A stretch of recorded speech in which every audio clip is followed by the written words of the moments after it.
छाया, tiffin ready हुआ कि नहीं? कितना टाइम है? मुझे देर हो रही है। मेरी घड़ी, रुमाल, वॉलेट कहाँ है? अनिल ज़ोर-ज़ोर से चिल्ला रहा था। हेमा जी बड़ी-बड़ी आँखें करके अपने बेटे यानी अनिल की तरफ देख रही थी। अनिल हँसकर बोला, अरे मम्मी कम ऑन, मेरी तरफ ऐसे घूर कर मत देखो। मैं अब छोटा थोड़ी हूँ। 2 बच्चे हैं मेरे। हेमा जी गुस्से से बोली, हाँ लेकिन तेरा बर्ताव तो बच्चों जैसा ही है। अनिल फिर हँस दिया और बोला, मम्मी आप भी ना। हेमा जी काफ़ी लंबे समय से यह सब देख रही थी। उनको लगने लगा था कि शायद उनसे अनिल का पालन पोषण करने में कोई कमी रह गई है। वह सोचते सोचते भूतकाल में गुम हो गई। घर मतलब जेल। घर की महिला की रत्ती भर की भी कीमत नहीं। यह सब देखते देखते अनिल बड़ा हुआ। जैसे जैसे बड़ा हुआ मैंने उससे क्या कुछ नहीं सिखाया। खुद के काम खुद ही करना चाहिए। कभी अकेला रहना पड़े तो कुछ साधारण सा खाना पकाना आना चाहिए। अपने से छोटे बड़े सबको मान देना चाहिए, खासकर महिलाओं को। फिर भी ये क्यों इस तरह से बर्ताव करता है? छाया को तो कभी भी कुछ भी बोल देता है। घर की लक्ष्मी है वह, अब मैं क्या करूं इसका? अपने ऐसे इन विचारों में खोई हुई थी, तभी उनके बचपन की सहेली चित्रा आ गई। चित्रा उनकी सिर्फ नाम की दोस्त नहीं थी, पक्की वाली दोस्त थी। हेमा का चेहरा देखकर ही चित्रा ने भाप लिया कि कुछ तो गड़बड़ है। चित्रा तुरंत बोली, हेमा कल पूरा दिन तुम मेरे यहाँ आओगी, ठीक है? हमने काफ़ी समय से एक दूसरे से ठीक से बातें नहीं की हैं। छाया ने भी उनका पक्ष लेते हुए कहा, आंटी जी ले जाइए मम्मी जी को अपने साथ। बाबा को गए हुए 3 महीने हो गए, लेकिन मम्मी जी घर से बाहर ही नहीं गई। मम्मी जी आप सचमुच थोड़ा बाहर हो आइए, आपको सच में अच्छा लगेगा। आंटी जी आज आप यहाँ रुकेंगे क्या? हम बनाते हैं ना बढ़िया सा प्लान। चित्रा तुरंत तैयार हो गई।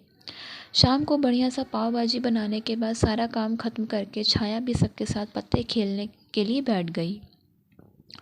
चित्रा आंटी छाया को बोली, अब तू भी कुछ शुरू कर। इतनी अच्छी खासी पढ़ी लिखी है, घर में मत पड़ी रह। घर के काम कितना भी कर लो, किसी को उनकी कीमत नहीं होती। छाया अपने आँखों के आंसू छुपाते हुए चेहरे पर झूठी मुस्कान के साथ हाँ बोली। हेमा जी ने इस बात को आगे बढ़ाते हुए कहा, चित्रा तूने मेरे मन की बात कह दी। छाया बेटा तुम सच में कुछ सोचो। तब तक आनंद ऑफिस से लौट आया। छाया तुरंत उठकर उसे पानी देने के लिए गई। सबको पाव गर्म करते देते देते उसे थोड़ी देर लग गई। चित्रा आंटी ने अनिल को हंसते हुए कहा, छाया को अब तुम पाव गर्म करके दे दो। आंटी ने कहा था इसलिए अनिल ने पाव गरम करके दे दिया। फिर से गपशप शुरू हुई।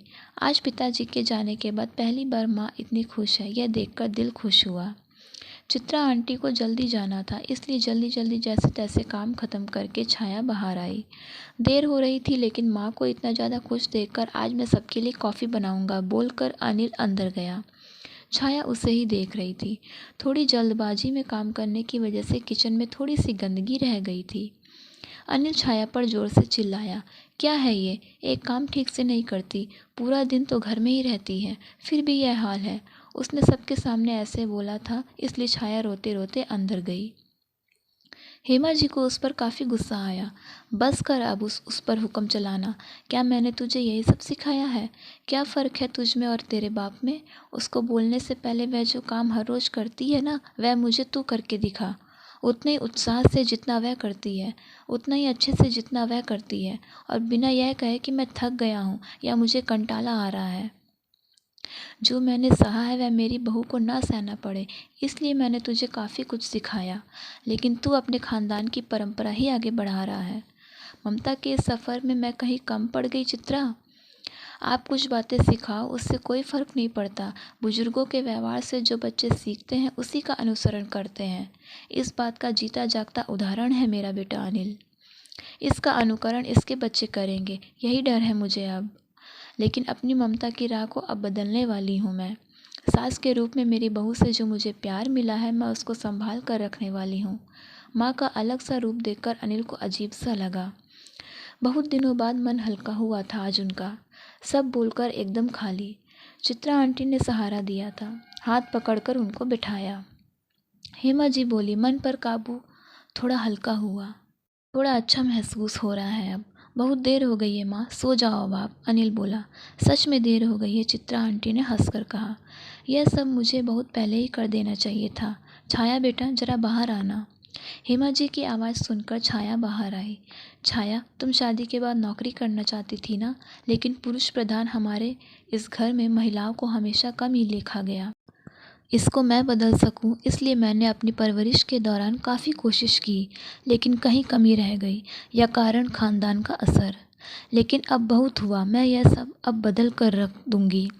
तुम नौकरी करो, तुम आगे पढ़कर पीएचडी करना चाहती थी ना, वह भी करो। मैं तुम्हारे साथ खड़ी हूँ। और रही बात घर के कामों की, तो जब तुम नौकरी करोगी तो सब अपने आप खुद करेंगे। छाया ने हेमा जी के पैर छुए और बोली, मम्मी जी अब आप सो जाइए। मैंने आपकी सारी बातें सुनी, लेकिन आप सो जाइए, नहीं तो आपकी तबीयत खराब हो जाएगी। अगले दिन का सवेरा एक नया प्रकाश लेकर आने वाला था। इसी विचार के साथ छाया को नींद आई। सुबह उठने में थोड़ी देर हो गई। काफ़ी कुछ बदलाव नज़र आ रहा था। रविवार था, फिर भी सुबह उठकर अनिल घर के काम कर रहा था। माँ से उसने वादा किया था कि वह अब फिर कभी इस तरह से नहीं बर्ताव करेगा। उसने अपनी गलती मान ली थी। साल भर में ही पूरे घर की कायापलट हो गई थी। सभी लोग श्रम शिस्त का पालन कर रहे थे। छाया ने अपनी अधूरी पढ़ाई पूरी करके घर के पास ही अपना ऑफिस खोल लिया था। हर व्यक्ति अपनी जवाबदारी निभा रहा था, इसलिए घर के हर छोटे मोटे कामों का महत्व सबको समझ में आया।